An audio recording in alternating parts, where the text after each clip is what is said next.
Welcome to Kenton's videos. Enjoy the video. You start by placing your image and a container in the HTML so positioning works predictably. Use an img inside a div set to position.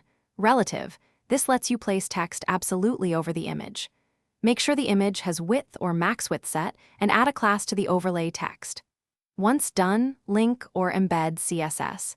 This is essential because styling controls visibility, alignment, and responsiveness, so you don't end up with text that shifts off the image on different screen sizes.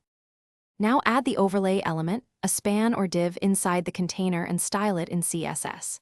Set position, absolute, and choose anchoring like bottom, 10px, left, 10px, or center with transform, translate -50%, -50%.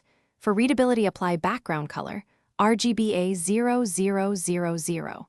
5. And padding. Choose color and font size that scale with VW or M. Make sure pointer events are handled if the image needs to be clickable. Once you see it over the image, finish by refining alignment, responsiveness, and accessibility. Set z-index higher on the overlay so it sits above the image, and add area labels or role text for screen readers. Make font size large enough and consider text shadow or stronger contrast for small text. If things go wrong, inspect the element in your browser dev tools to check computed position, z-index, and overflow. Hidden on parent elements, those are common culprits. Once fixed, test on mobile and desktop to confirm the overlay.